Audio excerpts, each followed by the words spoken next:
JD vans आणि आणखीन त्यांचा मंत्री त्यांनी एक टीका केली की तुम्ही $40 रशियन ऑइल तुम्ही स्वस्त देता, पण तुमच्या लोकांना कुठे फायदा होतोय?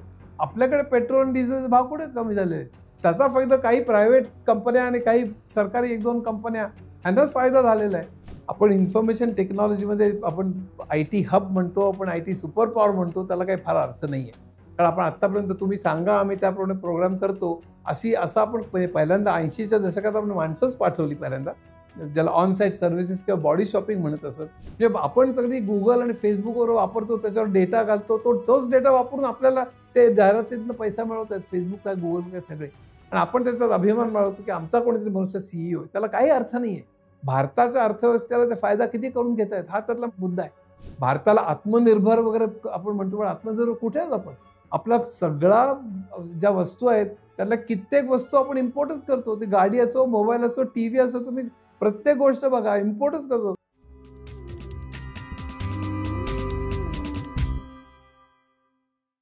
नमस्कार, मी अच्युत गोडबोले. ट्रम्पनी 27 तारखेला 50% टॅरिफ भारतावर लागू केलेला आहे आणि त्यामुळे सगळीकडे प्रचंड गोंधळ माजलेला आहे. त्याच्यावर बरेच वादविवाद चालू आहेत. म्हणजे त्याची थोडीशी बॅकग्राऊंड मी एकदा मागे सांगितली होती, पण 1-2 मिनिटात सांगतो, की ग्लोबलायझेशन जेव्हा झालं म्हणजे 1973 साली आणि त्याच्यानंतर अमेरिकेमध्ये नफ्याचे दर कमी व्हायला लागले आणि नफ्याचे दर कमी व्हायला लागले तेव्हा त्यांना 2 मार्ग सुचले, की आपण जर का आपला उत्पादन हे स्वस्त करून घेतलं आणि त्याच वेळेला मार्केट सुद्धा आपल्याला मिळालं, तर काय होईल? या 2 उद्देशातनं खरं म्हणजे ग्लोबलायझेशन झालं. म्हणजे असं, की चीनला मॅन्युफॅक्चरिंग आणि भारताला सर्व्हिसेस जर का दिल्या आणि त्यामुळे भारतामध्ये आणि चीनमध्ये एक मध्यम वर्ग आणि उच्च मध्यम वर्ग तयार झाला, का त्यांना जास्त पगार जर का आपण दिले, उदाहरणार्थ भारतामध्ये ITचे लोकं, ते चीनमधले कामगार, तर या लोकांना पूर्वी जे पगार मिळत होते त्याच्यापेक्षा अमेरिकेने आउटसोर्स केलेल्या कंपन्यांमध्ये जेव्हा ते काम करायला लागले, जसे भारतामध्ये IT कंपन्यांना, तेव्हा त्यांना पूर्वी जेवढे मिळत होते त्यापेक्षा बरेच जास्त मिळायला लागले. पण ते अमेरिकाला जेवढे अमेरिकन प्रोग्रामांना जेवढे द्यावे लागत होते, त्याच्यापेक्षा स्वस्त असल्यामुळेच हे आउटसोर्सिंग झालं. त्यामुळे भारतामध्ये, चीनमध्ये किंवा अशा सगळ्या राष्ट्रांमध्ये एक मध्यम वर्ग तयार झाला आणि अमेरिकन, युरोपियन, जॅपनीज मालाला एक मार्केट मिळालं. म्हणजे त्यांना 2 साध्य झाली. एक म्हणजे स्वस्त दरात त्यांना मजूर किंवा कामगार किंवा प्रोग्रामर्स मिळाले आणि शिवाय त्याच्यामुळे तिथले जे पगार वाढले होते, त्यामुळे ते मार्केट तयार झालं आणि त्यामुळे आपण त्यांच्याकडले मोबाईल फोन्स आणि मोटार गाड्या आणि TV आणि हे सगळं आपण विकत घ्यायला लागलो. तर ते दोन्ही साध्य झालं. त्यावेळेला ग्लोबलायझेशनमध्ये जे कर म्हणजे जेव्हा आयात कर आपण त्याला म्हणतो, म्हणजे टॅरिफ म्हणतो, ते किती करावे? ते म्हणजे खरं म्हणजे मुक्त अर्थव्यवस्था व्हावी हे खरं उद्दिष्ट होतं. पण तरीसुद्धा WTOमध्ये त्याच्याविषयी बऱ्याच वाटाघाटी झाल्या आणि त्या वाटाघाटी झाल्यानंतर प्रत्येक राष्ट्राने दुसऱ्या राष्ट्रावरती आयात कर किती लादावेत, म्हणजे कस्टम्स ड्युटी म्हणा किंवा टॅरिफ म्हणा किंवा आयात कर म्हणा, हेच किती लादावेत प्रत्येक देशाने दुसऱ्या देशावर, ह्याच्याविषयी वाटाघाटी होऊन सगळे रेट्स ठरले आणि त्या रेट्सप्रमाणे संबंध व्यापार हा व्हायला लागला. खरं म्हणजे त्या काळी सुद्धा ग्लोबलायझेशन हे सगळ्या लोकांना उपयुक्त ठरेल असं वाटत नव्हतं. मग त्यावर बरीच टीकाही झाली. म्हणजे त्या ठिकाणी विषमता निर्माण होईल, फक्त श्रीमंत वर्ग जास्त निर्माण होईल, फक्त श्रीमंत राष्ट्रांना त्याचा जास्त फायदा होईल आणि गरीब राष्ट्रांमधल्याही श्रीमंत वर्गाला जास्त फायदा होईल, अशी टीका झाली. आणि ही टीका टाळण्याकरता ग्लोबलायझेशन कशा तऱ्हेने वापरलं पाहिजे, ह्याच्याकरता नोबेल लॉरेट जोसेफ स्टिग्लिट्झने एक फार सुंदर पुस्तक लिहिलेलं आहे, मेकिंग ग्लोबलायझेशन वर्क. पण तशा तऱ्हेने ते खरं म्हणजे झालं नाही. ग्लोबलायझेशनमध्ये सुद्धा बऱ्यापैकी काही त्रुटी होत्या. पण तरीसुद्धा WTOनी घातलेल्या अटींप्रमाणे किंवा वाटाघाटींप्रमाणे सगळे हे कर आत्तापर्यंत चालू होते आणि पुढे संपूर्ण आत्तापर्यंत ट्रम्प येईपर्यंत सगळं चालू होतं. ट्रम्पला असं वाटायला लागलं, आता झालं काय त्यामध्ये, की या सगळ्या काळांमध्ये चीन हा मॅन्युफॅक्चरिंग हब बनला जगाचा आणि भारतामध्ये सॉफ्टवेअर सर्व्हिसेस हे फार फार मोठ्या प्रमाणात वाढल्या. मग त्या सर्व्हिसेस देण्याकरता अमेरिकेचे डॉलर्स भारताकडे यायला लागले.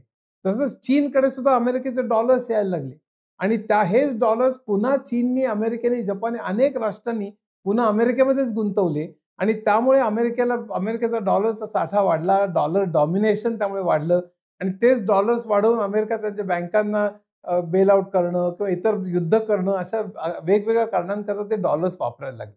त्यामुळे ते सगळं चालू होतं. पण त्या सगळ्या भानगडीमध्ये झालं असं, की अमेरिका चीनला जे डॉलर्स देत होते ते इतके भयंकर होते. म्हणजे अमेरिकेचे एक्सपोर्ट जे होते चीनकडे त्याच्यापेक्षा चीनकडनं अमेरिका जे इम्पोर्ट करत होतं म्हणजे मॅन्युफॅक्चरिंगच्या वस्तू त्या खूप जास्त होत्या. म्हणजे Walmartमध्ये चीनची सगळ्या वस्तू भरलेल्या होत्या. त्यामुळे त्याला असं वाटलं, की आपला ट्रेड डेफिसिट खूप वाढलेला आहे.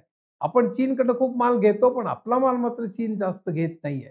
त्यामुळे आपला ट्रेड डेफिसिट $1 ट्रिलियन झालेला आहे, असं त्याला वाटायला लागलं आणि त्यामुळे हे डेफिसिट आपण कमी केला पाहिजे आणि त्यामुळे आपले टॅरिफ जर का वाढवले, म्हणजे चीनचा माल जेव्हा येईल किंवा भारतातला माल जेव्हा येईल, तर त्याच्यावर जर का कर आपण वाढवले, तर आपल्याला असं पण ट्रेड डेफिसिट कमी करता येईल, असं ट्रम्पला वाटायला लागलं आणि त्यामुळे मेकिंग अमेरिका ग्रेट अगेन मागाच्या नावाखाली त्यांनी सगळे हे टॅरिफ्स वाढवायला सुरुवात केली. पण हे टॅरिफ्स त्यांनी युनिफॉर्मली वाढवले नाहीत. म्हणजे त्यांनी पहिल्यांदा सांगितलं प्रत्येक देशाला किती आम्ही वाढवायची एक यादी तयार करून त्यांनी एक भाषण दिलेलं होतं. पण त्या सगळ्यामध्ये प्रत्येकाने त्याला रेझिस्ट केलं. एक रेझिस्ट तरी केलं किंवा त्यांच्याबरोबर समझोता केला आणि ते आपल्याला बघणं खूप आवश्यक आहे.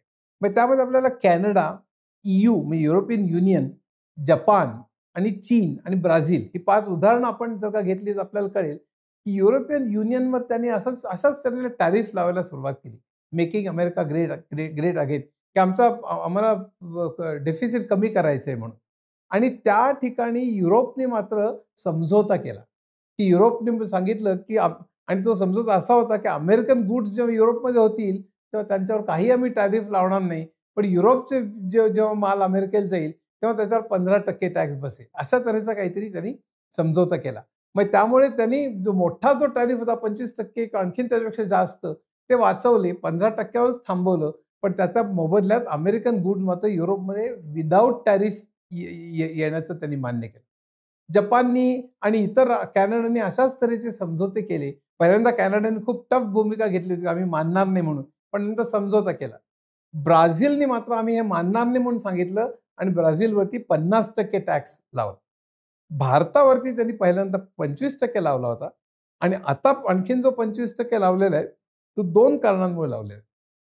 भारत हा रशियाकडनं तेल स्वस्त घेतो आणि दुसरी गोष्ट भारत शेतीचं जे क्षेत्र आहे, ते मोकळं करत नाही, ओपन करत नाही संपूर्ण. म्हणजे त्यातले टॅरिफ भयंकर कमी करत नाही. असे 2 मुद्दे अमेरिकेचे होते भारताच्या तक्रारीच्या विषयी, की हे जर का तुम्ही केलं नाही, तर आम्ही आणखीन 25% वाढवू आणि 50% टॅक्स करू असं अमेरिकेने जाहीर केलं होतं. अर्थात काही लोकांचं म्हणणं असं, की मोदी आणि ट्रम्प यांच्यामध्ये पर्सनल काहीतरी झालं. मोदी जेव्हा अमेरिकेला गेले होते, तेव्हा ट्रम्पला भेटले नाहीत वगैरे असे काही-काही लोकं त्याच्याविषयी तर्क करतात. पण मला वाटतं त्याच्यापेक्षा महत्त्वाचं असं, की रशियाकडनं जेव्हा आपण तेल घ्यायला लागलो आणि मग आपण शेती विशेषतः अनेक क्षेत्र, पण विशेषतः शेती ही जेव्हा आपण खुली करणार नाही, असं सांगितलं, त्यावेळेला मात्र ट्रम्प खूप चिडला आणि त्यांनी 50% टॅक्स लावलेला आहे. हा जवळपास जगामधला सगळ्यात जास्त आहे. ब्राझील सोडला, तर इतर कुठल्याच राष्ट्रांवरती एवढा मोठा हे नाही. चीन एवढा मोठा देश आणि चीनकडे ट्रेड डेफिसिट एवढं जास्त आणि चीनकडे प्रचंड मॅन्युफॅक्चरिंग तुम्ही आउटसोर्स केलेलं, पण तरीसुद्धा चीनवरती साधारण 25% टॅक्स आहे. पाकिस्तानवरती 19% टॅक्स आहे. बांगलादेश आणि व्हिएतनामवरती सुद्धा खूप कमी टॅक्स आहे. भारतालाच मुळी हा 50% टॅक्स त्यांनी दिलेला आहे. ह्याचं कारण असं, की भारताने तेल जे रशियाकडनं विकत घेतलं, $40 ला त्यांनी विकत घेतलं आणि ते खूप महाग म्हणजे $80 समजा विकलं. काहीतरी एक विशिष्ट रेटला त्याने विकलं जगामध्ये आणि त्यातनं नफा कमवला वेगवेगळ्या कंपन्यांनी. असा ट्रम्पचा दावा होता. तर त्यात त्यात ते कसं झालं हे आपण बघूच. पण त्यामध्ये सगळ्यात महत्त्वाचा भाग असा, की हा जो ट्रेड डेफिसिट आहे त्यामुळे म्हणजे ट्रेड जो 50% आहे, त्यामुळे काय फरक पडेल हे बघणं सगळ्यात महत्त्वाचं आहे. की हा जो ट्रेड डेफिसिट आहे किंवा ट्रेड आपला अमेरिकेचा जो आहे म्हणजे $87 बिलियन जो आहे. त्यामध्ये त्यांनी काय केलेलं आहे, की साधारण 30% जो ट्रेड चालतो त्याच्यावर त्यांनी 0% किंवा जवळपास कमी ट्रेड हे टॅक्स लावलेला आहे. म्हणजे टॅरिफ लावलेला आहे. उदाहरणार्थ फार्मावरती अजून त्यांनी लावलेलं नाही किंवा इलेक्ट्रॉनिक गुड्सवरती त्यांनी लावलेलं नाही. इतर सुद्धा म्हणजे पेट्रोलियम प्रॉडक्ट्सवरती सुद्धा त्यांनी लावलेलं नाही. ऑटो पार्ट्स हे 4% आपल्या एक्सपोर्ट्सचे आहेत. म्हणजे 87 बिलियन पैकी 4%. त्याच्यावरती मात्र त्यांनी 25% टॅक्स लावलेला आहे. आणि उरलेले जे आहेत, त्याच्यावरती मात्र 50% टॅक्स लावलेला आहे. तो 50% टॅक्स म्हणजे टेक्सटाईल्स आहेत, ज्वेलरी आणि जेम्स आहेत आणि इतर अनेक अशा गोष्टी आहेत. वाईट भाग असा आहे, की या या सगळ्या इंडस्ट्रीज ज्या आहेत, त्या इंडस्ट्रीज या लेबर इंटेन्सिव्ह आहे. त्याच्यामध्ये खूप कामगार लागतात. त्यात हे 50% झाल्यामुळे लाखो लोक बेकार होणार आहेत. मी आत्ता सुरतमधल्या कित्येक कंपन्या बंद पडलेल्या आहेत आणि सुरतमध्ये बेकारी प्रचंड वाढलेली आहे. जेम्स एंड ज्वेलरीमध्ये सुद्धा खूप लोक बेकार होणार आहेत. पूर्वी अमेरिकेवरचं भारतावरती टॅरिफ होता तर 3% होता आणि तो 3 वरनं एकदम 53% झाला. म्हणजे पूर्वी ₹100 चा जर का माल असेल, तो ₹103 ला अमेरिकेला मिळायचा. आता ₹150 जर का मिळायला लागला, तर कोण घेणार? हा त्यातला सगळ्यात महत्त्वाचा प्रश्न आहे. आणि त्यामुळे आपल्याकडे लाखो लोक बेकार अगोदरच बेकारीचं प्रमाण आपल्याकडे खूप जास्त आहे. म्हणजे तुम्ही जर का लेबर पार्टिसिपेशन रेशो बघितलात भारताचा, तर तो खूप कमी आहे. म्हणजे भारताच्या पेक्षा इतर जास्त देशांचा रेशो हा जास्त आहे. त्यामुळे आपला लेबर पार्टिसिपेशन रेशो कमी असल्यामुळे आपल्याकडे खूपच कमी लोक खरं म्हणजे लेबरमध्ये किंवा म्हणजे प्रत्यक्ष कामामध्ये भाग घेतात. लेबर पार्टिसिपेशन रेशो म्हणजे 18 वयापासून 58 किंवा 60 वयापर्यंत जे काम करण्याजोगे लोक आहेत, त्यातले किती टक्के लोक काम करतात, त्याला लेबर पार्टिसिपेशन रेशो म्हणतात. तो इतकी वर्ष खूप कमी होता, 38-40% होता. आता तो थोडा वाढलेला आहे. पण तरी सुद्धा इतर देशांच्या मानाने तो कमी आहे. याचा अर्थ आपली कपॅसिटी आपण युटिलाइज करत नाही आहोत. आपली इंडस्ट्रियल कपॅसिटी सुद्धा आपण 70% फक्त यूज करतो. म्हणजे बाकीची कपॅसिटी यूज करत नाही आहोत आणि त्याचं मुख्य कारण असं, की आपल्याकडे डिमांड कमी आहे. आपल्याकडे डिमांड ही इतकी प्रचंड कमी आहे आणि याचं कारण पर कॅपिटा इन्कम भारताचं $2700 असलं, तरी सुद्धा श्रीमंत आणि गरीब ह्याच्यात दरी प्रचंड आहे. म्हणजे जर का खालच्या 80-90% लोकांचं धरलं, तर ते $1,000-1,500 होईल म्हणजे वर्षाला. म्हणजे साधारण ₹1,00,000 म्हणजे महिन्याला 8,000, 10,000, 12,000. आज गिग वर्कर्स बघितले तुम्ही, Zomato, अमुक असे सगळे Amazon, तर त्यांचे 15,000-20,000च्या पेक्षा जास्त नसतात किंवा Ola, Uberचे ड्रायव्हर्स असतात त्यांचं तेवढेच असतात.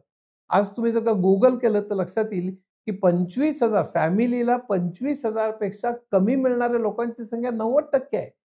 म्हणजे एकंदर या खालचे जे लोक आहेत, त्यांची जर का क्रयशक्ती म्हणजे त्यांची जर का पर्चेसिंग पॉवर आपण वाढवली नाही, तर आपण आपली डिमांड कशी वाढणार? कारण फक्त श्रीमंतांकडे जर का पैसे वाढले, तर ते गुंतवणार नाहीत पैसे.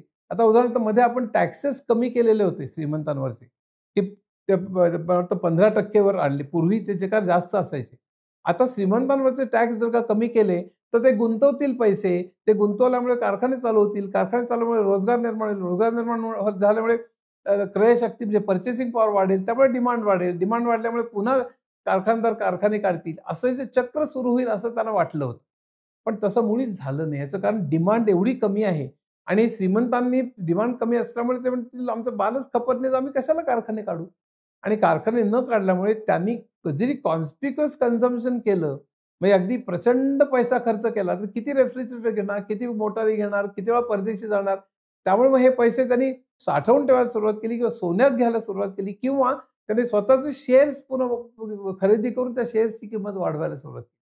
म्हणजे एकंदरीत अर्थव्यवस्थेत, उत्पादन व्यवस्थेमध्ये पैसे जाण्याच्या ऐवजी अशा तऱ्हेने ते पैसे जायला सुरुवात केली. त्याला सप्लाय साइड इकॉनॉमिक्स म्हणतात. म्हणजे फक्त श्रीमंतांवरचे कर कमी करून किंवा त्यांना प्रोत्साहन देऊन ताबडतोब डिमांड वाढेल आणि त्यामुळे कारखाने चालू होतील. ही अर्थव्यवस्था, ही अर्थनीती पूर्णपणे फेल गेलेली आहे. आणि या या सगळ्यामुळे आता करायचं काय? कारण ही डिमांड कशी वाढवायची लोकांची? तर मला असं स्वतःला वाटतं, की आपली अर्थनीती ही पूर्णपणे चुकलेली आहे. त्यात बेकारी, त्यात विषमता आणि क्लायमेट चेंज ही 3 राक्षस आपल्यासमोर उभे आहेत. हे खरं म्हणजे ग्लोबलायझेशन च्या नंतरच सुरू झालेले होते. म्हणजे माझ्या अनर्थ या पुस्तकात त्याच्याविषयी खूप डिटेल त्याचा डेटा आणि त्याचं सगळं लिहिलेलं आहे, की क्लायमेट चेंज म्हणजे पर्यावरणाचा ऱ्हास सुद्धा ह्याच्यामुळे कसा होता आपल्या चंगळवादामुळे आणि सातत्याने आपण वस्तू बदलामुळे, तर त्यामुळेच या उद्योजकांचा नफा वाढतो आणि ह्या सगळ्यामुळे कसा वाढलेला आहे. तर खालच्या लोकांची क्रयशक्ती आणि पर्चेसिंग पॉवर जर का वाढली, तरच ते शक्य आहे. आणि या 50% जो टॅक्स ट्रम्पने लावलेला आहे, त्यामुळे तर ते आणखीनच म्हणजे अगोदरच त्याच्यामध्ये प्रश्न होता. त्याच्यामध्ये पुन्हा या सगळ्या कामगारांची भर पडली, तर पुन्हा पर्चेसिंग पॉवर कमी होईल आणि त्यामुळे आपल्याकडे रिसेशनचा खूप मोठा धोका आहे. तर भारताने एक महत्त्वाचा भाग असा की आपल्याकडे आपला एकही ब्रँड नाही भारताचा, की जो जगावर राज्य करेल. मी युरोपकडे नेस्लेसारखे प्रॉडक्ट्स आहेत, इतरही अनेक प्रॉडक्ट्स आहेत आपण बघतो सगळे. जपानमध्ये Toyota आहे, Sony आहे आणि असंख्य प्रॉडक्ट्स आहेत जपानकडे आणि त्याचे ते ब्रँड आहेत. चीनचे, जपान, सिंगापूर, युरोप, अमेरिकेचे रस्ते जर का बघितले आणि आपले रस्ते बघितले तर कळतं आपल्याला. म्हणजे त्यात करप्शन हा एक भाग आहेच. प्रचंड मोठा भाग आहे. पण त्यापेक्षा महत्त्वाचं म्हणजे त्याच्यावरती खर्चच आपण फार केलेला नाहीये. शिक्षण, आरोग्य म्हणजे शिक्षणावरती 6% जीडीपीच्या करायला पाहिजे, ते आपण 2.8 to 3% करतो. आरोग्यावरती 5% करायला पाहिजे, कमीत कमी 3 तरी करायला पाहिजे. आपण 1% 0.9 to 1.2% करतो. आणि त्यानंतर हा जो सगळा भाग आहे, तर त्या ठिकाणी पुन्हा नोटाबंदी, जी आणि त्यानंतर एन-बी-एफ-सीचा क्रायसिस आणि इतर सगळं जे झालं कोविड नंतर, त्यामुळे बसलेल्या फटक्यामुळे स्मॉल आणि मीडियम उद्योग हे पूर्णपणे झोपलेले आहेत. त्यांना कर्ज मिळत नाही, त्यांच्याकडे टेक्नॉलॉजी नाही, त्यांना त्यांचे उद्योग हे पूर्णपणे नष्ट झालेले आहेत आणि मुख्य डिमांड ही तिकडनं येते. तर आपल्याला ती डिमांड वाढवली पाहिजे.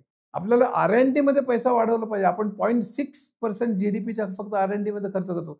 चीन 3.5% करतो. म्हणजे आपल्या 5 पट आणि शिवाय त्यांचे जीडीपीच मुळी 5 पट आहे. त्यामुळे एकंदर 25 पट ते खर्च करतात. म्हणूनच ते artificial intelligence, electric vehicle, solar energy आणि इतर अनेक गोष्टींमध्ये जे लीप्स एंड बाउंड्स पुढे जे आहेत किंवा चिप्समध्ये ते अमेरिकेला जी टक्कर देऊ शकते ते त्याच्यामुळे देऊ शकताय. तर आपल्याकडे जर का अशा तऱ्हेची सगळी इन्व्हेस्टमेंट असती, आपण टेक्नॉलॉजी आपल्याकडे जर का असती, आपले ब्रँड्स असते, तर आपण तरीसुद्धा जगभर म्हणजे अमेरिकेला आपण म्हणू शकलो, "तू खड्ड्यात जा." आम्ही युरोप, जपान आणि सगळे इतर सगळ्या देशांमध्ये आमचे ब्रँडेड प्रॉडक्ट्स आहेत ते सगळे विकत बसू किंवा तरीसुद्धा आपण टेक्नॉलॉजीमध्ये जर का पुढे असू, एआय असेल आणि इतर सगळं, तर त्या सगळ्यामध्ये आपण जगामध्ये लीडरशिप खरं म्हणजे घ्यायला पाहिजे होती. आपण इन्फॉर्मेशन टेक्नॉलॉजीमध्ये आपण आय-टी हब म्हणतो, आपण आय-टी सुपर पॉवर म्हणतो, त्याला काही फार अर्थ नाहीये. कारण आपण आत्तापर्यंत तुम्ही सांगा, आम्ही त्याप्रमाणे प्रोग्राम करतो. असं आपण पहिल्यांदा 80च्या दशकात आपण माणसंच पाठवली पहिल्यांदा. ज्याला ऑन साइट सर्व्हिसेस किंवा बॉडी शॉपिंग म्हणत असत. 90च्या दशकात इंटरनेट आलं आणि आपण कॉल सेंटर्स आणि सॉफ्टवेअर सेंटर्स काढली. ग्लोबल जी-सी-सीज काढली आणि त्यामध्ये पुणे, हैदराबाद, बंगलोर अशा फक्त काही शहरांमध्ये गेलो. तर मी इन्फॉर्मेशन टेक्नॉलॉजीनी सगळ्या भारतामध्ये पसरायला पाहिजे होतं. जळगाव काय, धुळे काय, नागपूर काय. पण त्यांनी फक्त 8-10 शहरं आपली हे झाली. त्यामुळे शहरं अशी व्हर्टिकली फक्त वाढली आणि त्यामध्ये प्रचंड मोठा प्रॉब्लेम निर्माण झाला आणि त्यामुळे इतर इव्हन डेव्हलपमेंट झाली नाही. आणि त्यामुळे संबंध वाहतुकीचे प्रॉब्लेम्स आणि फ्लायओव्हर बांधलं की आपण त्याला प्रगती म्हणतो. कारण फ्लायओव्हर हे अधोगतीचं लक्षण आहे. कारण ट्रॅफिक जॅम्सच होताच कामा नयेत. त्याचं कारण पब्लिक ट्रान्सपोर्टेशन आपल्याकडे कमी आहे. तर हा जो सगळा भाग आहे, आपली विकास नीती आपली जी बिघडलेली आहे, ती सुधारली पाहिजे. निदान हा ट्रम्पचा 50% टॅरिफचे आपल्याला चा फायदा घेऊन आपण विकास नीती बदलली पाहिजे. आपण शेतीकडे लक्ष दिलं पाहिजे आणि आपण संपूर्णपणे स्मॉल आणि मीडियम स्केल जिथे एम्प्लॉयमेंट निर्माण होते 45 अनेक टक्के म्हणजे 40% लोक शेतीमध्ये काम करतात, एस-एम-ईजमध्ये सुद्धा काम करतात. तिथे खरी एम्प्लॉयमेंट आहे.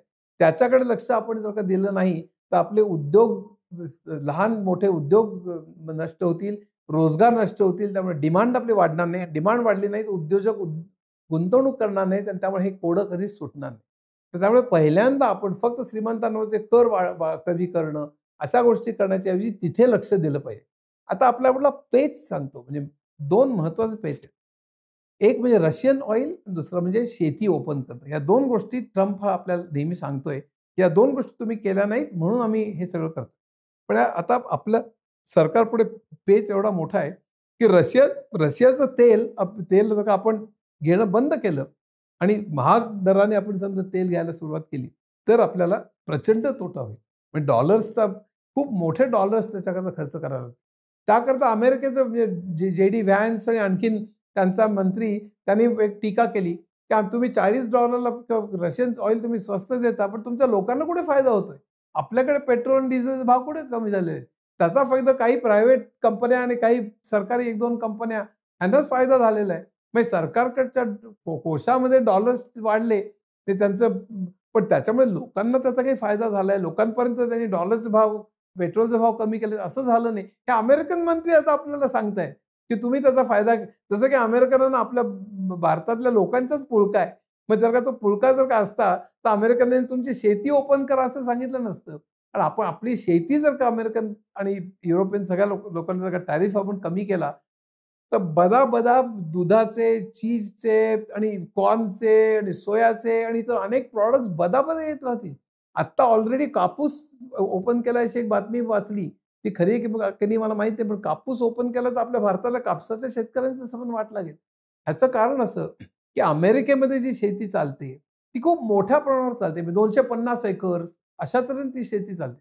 आपल्याकडे 90% जे लोक आहेत ते 5 एकरच्या खाली आणि त्यातनं सुद्धा मेजॉरिटी अर्धा आणि 1 एकराची आहेत. हा एक मोठा प्रॉब्लेम आहे. म्हणजे कोऑपरेटिव्ह शेती आणि त्याच्यावर टेक्नॉलॉजी वापरणं हाच खरा कसा मार्ग आहे आणि सरकारने त्यात मदत करणं वगैरे हा त्याच्याविषयी आपण नंतर बोलू. पण मुख्य म्हणजे आपल्याकडे शेती भयंकर विभागलेली आहे. प्रचंड त्याचे तुकडे पडलेले आहेत आणि त्याच्यावर शेती अनव्हायबल आहे. ती ती करणं भयंकर अवघड आहे आणि त्याला पुन्हा प्राईस मिळत नाही. एम-एस-पी आपण दिलेलं नाहीये. त्याला कुठलीही गॅरंटी नाहीये. त्यामुळे कुठल्याही भावाला त्यांना विकावं लागतं आणि त्यामुळे शेतीमध्ये प्रचंड वाताहत आणि शहरामध्ये सुद्धा जर का नोकऱ्या मिळाल्या नाहीत, तर ते लोक शेतीमध्ये जातात आणि पुन्हा शेतीमध्ये हातभार लावायला जातात, पण त्याचा काही फायदा होत नाही. त्याचं कारण 4 लोक शेतावर काम करत असतात. तो 5वा शहरातून आलेला असतो. पण त्यामुळे शेतीतलं काही उत्पादकता वाढत नाही.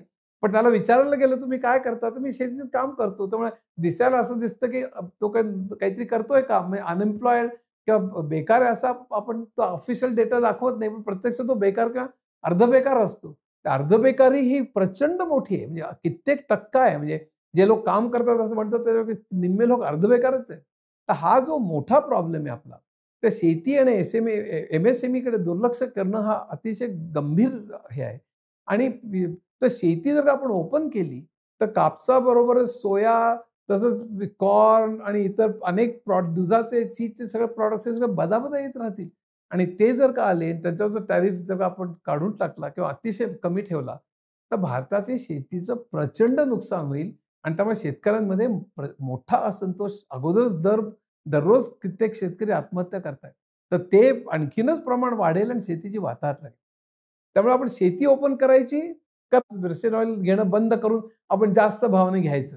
हा आपल्यापुढे प्रचंड मोठा एक हे आहे आणि तो जर का हा कसा सोडवायचा हे खरोखरच अवघड आहे. म्हणजे मोदी सरकारला प्रचंड मोठा पेच आहे. हे कसं सरकार सोडवणार आहे मला माहीत नाही. पण ह्याचा परिणाम जगभरामध्ये हे जर का खरोखरच ती जर का नीती चालू राहिली, तर मात्र जगभरामध्ये मंदी येण्याची खूप दाट शक्यता आहे. अमेरिकेवर ह्याचा काय परिणाम होईल हे सांगतो. अमेरिकेवरती आत्ता त्यांना हे ट्रम्प जे म्हणतोय, की सगळं उत्पादन आता अमेरिकेत येईल. एवढा मोठा टॅरिफ लावल्यामुळे उद्योजक म्हणतील, की आता आपण अमेरिकेतच चालू करू.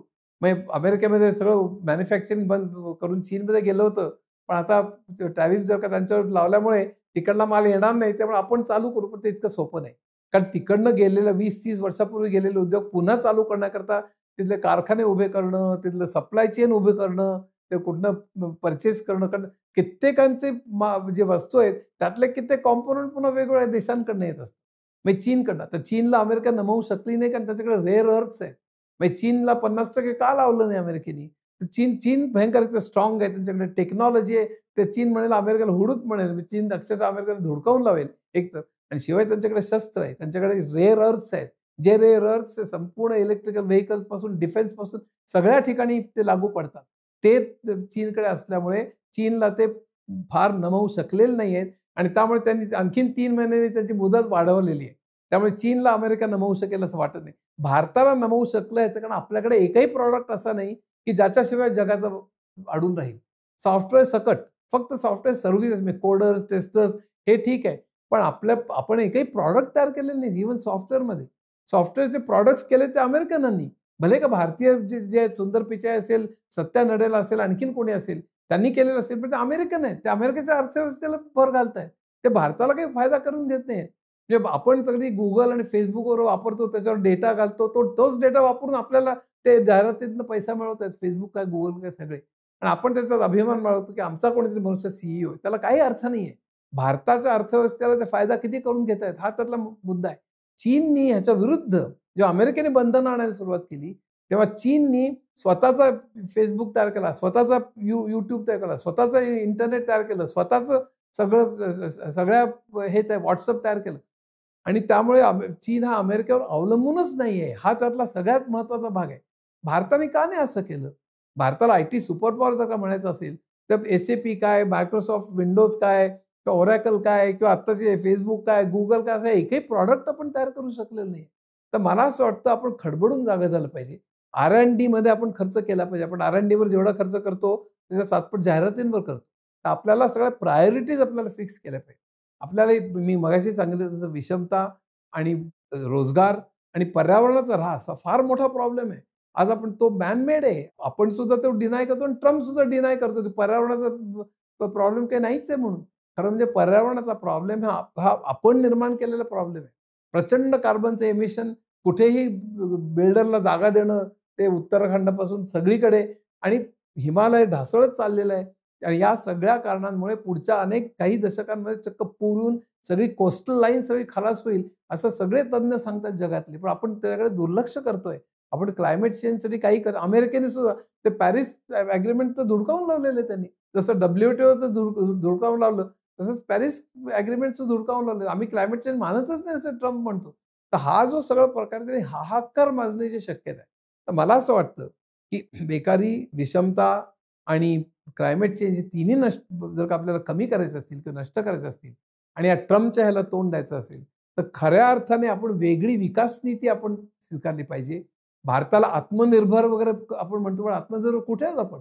आपला सगळा ज्या वस्तू आहेत, त्यातल्या कित्येक वस्तू आपण इम्पोर्टच करतो. ती गाडी असो, मोबाईल असो, टीव्ही असो, तुम्ही प्रत्येक गोष्ट बघा इम्पोर्टच करतो. भले का लहान छोट्या-छोट्या गोष्टी चीनकडनं असतील, बाकीच्या जपानकडनं, अमेरिकेकडनं, कुठल्याही चॉकलेट वाटलं बघ. म्हणूनच आपला इम्पोर्ट कंटेंट जो एवढा जास्त आहे, म्हणून आपला एक्सपोर्ट ट्रेड डेफिसिट आपलं एवढं जास्त आहे. म्हणूनच रुपयाची किंमत घसरतीये. प्रत्येक गोष्ट आपणच स्वतः तयार करावी, अशा स्वदेशी याचा मी प्रचंड पुरस्कर्ता नाही. मला असं वाटतं, की ट्रेड झाला पाहिजे. आपण सगळ्यात जास्त जे करतो ते आपण केलं पाहिजे. म्हणजे एका अर्थाने ते रिकार्डोची थिअरी झाली. त्यात सुद्धा बऱ्याच गोंधळ आहेत. पण आपण ती जरी मान्य केली, तर सुद्धा आपण जे सगळ्यात चांगलं एफिशियंटली करतो, कमी कॉस्टमध्ये करतो, ते आपण तयार केलं पाहिजे आणि त्या राष्ट्रांमध्ये खूप व्यापार झाला पाहिजे. पण त्या व्यापार तो इक्वल बेसिसवरती झाला पाहिजे. आज इक्वल बेसिसवरती तो होत नाहीये. म्हणजे आपल्या ब्रिटिशांनी 150 वर्ष राज्य केलं. त्यानंतर अमेरिका आणि युरोपियन राष्ट्र ही इनडायरेक्टली आपल्यावर राज्य करतायत. कारण संबंध व्यापारच मुळे अनइव्हन आहे आणि आपल्याला फेव्हरेबल नाहीये.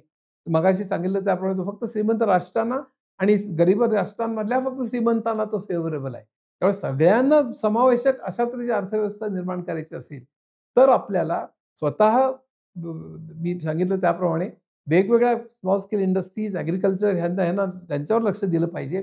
आपण टेक्नॉलॉजीवरती प्रचंड भर दिला पाहिजे. आपण त्याच्यावरती रिसर्च अँड डेव्हलपमेंट केला पाहिजे आणि आपले ब्रँड्स तयार केले पाहिजेत. हे सगळं करण्याकरता फक्त म्हणजे क्रोनी कॅपिटलिझमपासून किंवा निओलिबरल कॅपिटलिझमपासून आपण मुक्तता मिळवून वेगळ्या तऱ्हेची विकास नीती केली पाहिजे.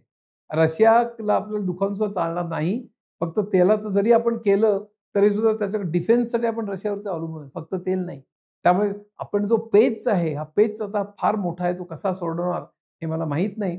पुढचा काळच आपल्याला दाखवेल, की हा पेच कसा हे सरकार सोडवतंय. पण मला असं वाटतं, की आत्ताच्या निओलिबरल व्यवस्थेमध्ये क्रोनी कॅपिटलिझमच्या व्यवस्थेमध्ये हा पेच सुटण्यासारखा नाही. हा पेच सुटण्याकरता आपली पूर्ण विकास नीतीच बदलायला पाहिजे. ती नाही बदलली, तर हा पेच खूप मोठा होईल. इथे सुद्धा आपल्याकडे रिसेशन येण्याची शक्यता आहे. जगभर येण्याची शक्यता आहे. ट्रम्प असाच वेडेपणा करत राहिला सगळं जगभर. तर सगळ्यात उदाहरणार्थ 3 महिने त्यांनी हे दिलेली मुदत चीनला. त्याने चीनवरती सुद्धा मोठ्या प्रमाणावर टॅरिफ लावले, तर मग डम्पिंग होईल आणि सगळी अर्थव्यवस्थाच प्रचंड गोंधळ माजेल असं मला वाटतं. त्यामुळे आपण सजग राहिलं पाहिजे आणि आपली अर्थव्यवस्था कशी बळकट केली पाहिजे ह्याच्याकडे लक्ष दिलं पाहिजे. धन्यवाद.